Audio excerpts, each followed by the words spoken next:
அனைத்து நண்பர்களுக்கும் பிறைசூடன் சார்பாக அன்பான வணக்கங்கள். இந்த வீடியோ பிடித்திருந்தால் லைக் பண்ணுங்கள், ஷேர் பண்ணுங்கள், கமெண்ட் பண்ணுங்கள், மறக்காமல் சப்ஸ்கிரைப் பண்ணுங்கள். வாங்க வீடியோ பார்ப்போம். வாழ்க்கையை புரட்டி போட போகுது இந்த குருப்பெயர்ச்சி. மீனராசிக்காரங்களுக்கு எப்படி இருக்க போகுது? மீனராசிக்காரர்களின் ராசி பகவான் குரு பகவான் 3ஆம் வீட்டிற்கு இடப்பெயர்ச்சி அடைகிறார். மேசராசியில்தான் குரு பகவான் பயணம் செய்து கொண்டிருந்தார்.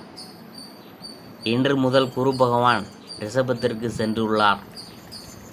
இத்தனை கால கஷ்டம், இத்தனை காலம் மீனராசிக்காரங்களுக்கு திருமண உறவில் சிக்கல் இருந்தது. திருமணம் நடக்கிறதில் பலருக்கு சிக்கல் இருக்கும்.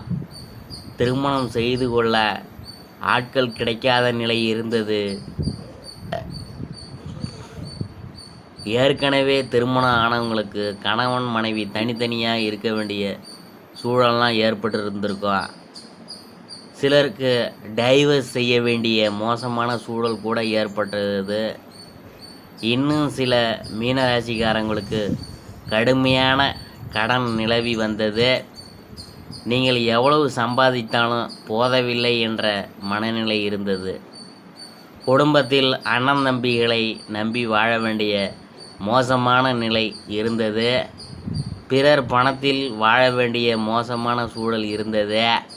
குடும்பத்தில் அப்பா அம்மா கூட சண்டை போடும் அளவுக்கு கடினமான சூழல் இருந்தது. அதே போல் படிக்கும் மாணவ மாணவியருக்கு கல்வியில் ஏகப்பட்ட சிரமங்கள் நடந்துள்ளன. இனியெல்லாம் மாறப்போகுதுங்க. திருமண வாழ்க்கையில் நிலவிய பிரச்சனைகள் சரியாகும். இத்தனை காலம் மன வாழ்க்கையில் நிலவிய மோதல்கள் முடிவுக்கு வரா. மீண்டும் கணவன் மனைவி ஒன்றாக வாழும் வாய்ப்பு கிடைக்கும். படிப்பில் நிலவிய பிரச்சனைகள் சரியாகும். வியாபாரம் தொழிலில் நல்ல முன்னேற்றம் கிடைக்கும். ப்ரொமோஷன் கிடைக்கும். கேட்ட இடத்திற்கு இடமாற்றம் கிடைக்கும். வெளிநாடு செல்லும் வாய்ப்பு உண்டாகும். அப்பாவுடன் இருந்த பிணக்கு சரியாகும்.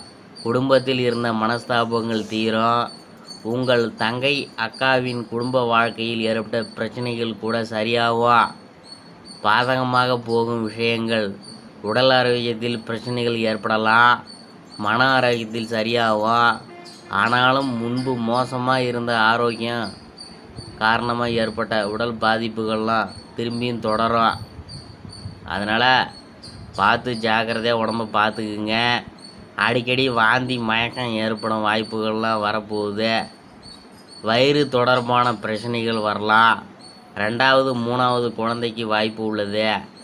ஆனால் குழந்தை பிறப்பில் சிக்கல்கள் ஏற்படலாம். அரசியலில் இருக்கிறவங்க கவனமாக இருக்கணும். உங்கள் பதவிகள் காலியாகும் வாய்ப்புகள்லாம் அதிகமாக இருக்குது. அதனால் நீங்கள் உடல்நிலையை பத்திரமாக பாதுகாத்து கொள்ளுங்க. அடிக்கடி மருத்துவரை சென்று பாருங்கள்.